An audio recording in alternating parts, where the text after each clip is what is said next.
Hello and welcome to your DMV real estate market report for June of 2023. This report is actually going to concentrate just on Washington, D.C. proper, not on Maryland or Virginia or the entire D.C. area.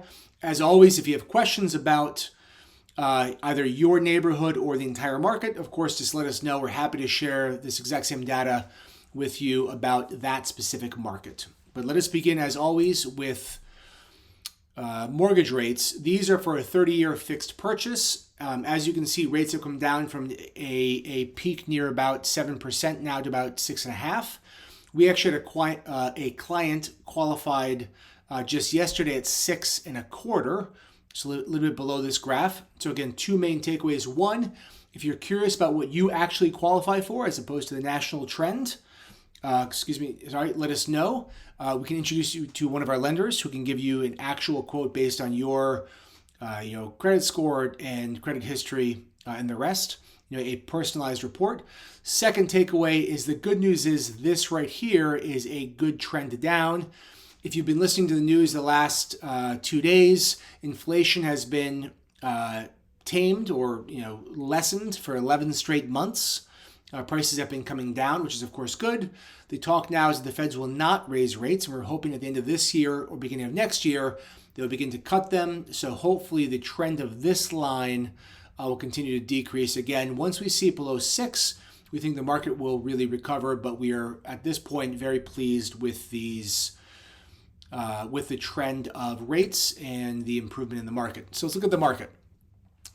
This is the total number of listings broken down by month in Washington, D.C. for the last year. You can see there are about 1,000 new listings in May. However, that is down about 28% from May of 2022. So you can see since July, we have had several months straight of fewer listings than the month before, which means sellers are not comfortable selling their properties. In terms of what is selling, again, we had a nice uptick here in May over April for about 150 more properties or so month to month. But you can see this change. This is deceiving because 0 is here at the top of the screen. This is 20% lower. So in May of 2023, there were 18% fewer closings than in May of 2022. So not as many listings, not as many closings. But how does that affect price? For this chart here, we have it broken down where blue are all home types. That's what we've been looking for in these previous slides. Blue are all home types, red are detached homes, and yellow are co-ops and condos. Obviously, co-ops and condos sell for less. The detached single-family homes are the most in-demand homes you can get in DC. So these are the median sale prices. This is good. From February up through May, we've seen a nice steady uptick. Less gradual here and a little bit more subtle for condos.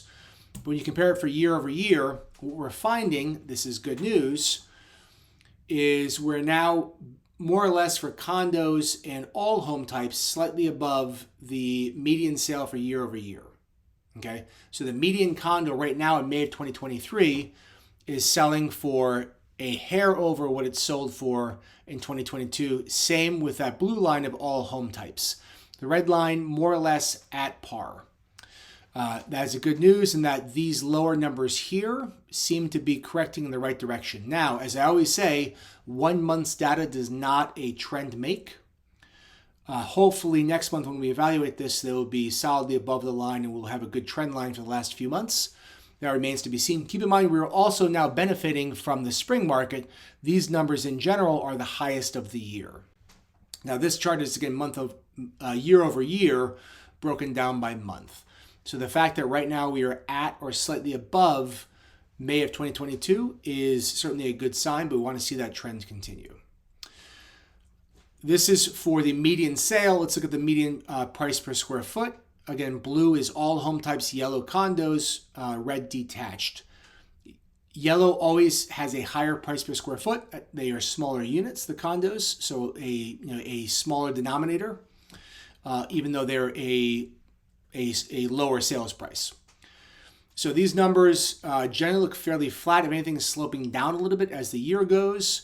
Let's see how they go year over year. And as you can see, for most of the year, things have been selling at a lower price per square foot. Single-family homes have been the most resilient. Most of the time, they've been selling for more per square foot than in the previous year. 3 months dipping, and now we're back above. Again, one data point does not a market make, so hopefully we will see more growth here. All homes and condos, again, for Washington, D.C., are still selling at about 5% less per square foot than what they sold for a year prior. Days on market. This is as to be expected. Again, December, January, February, the winter months, less sells. You expect it to drop down. How does it compare to previous years? Things are staying on the market longer. The y-axis here is 100%, 200%. So for single-family homes, you're on the market for about 16% more in terms of days on market. The yellow 26 and the blue 50%. For all home types, that seems like a lot. However, when you consider that the average days on market is still less than 3 weeks for all home types, detached and condos, yes, it's going up by 50% for all home types, but it's going up 50% from a very, very low number. So by all means, this is still a seller's market. So what does this mean? If you've watched these reports before, these slides actually have not changed. I'm still, more confident in these conclusions. Fewer homes are being listed. Home sales have slowed. Fewer homes being listed, and the number of homes that are selling are less. Less inventory, days on market. The supply is up.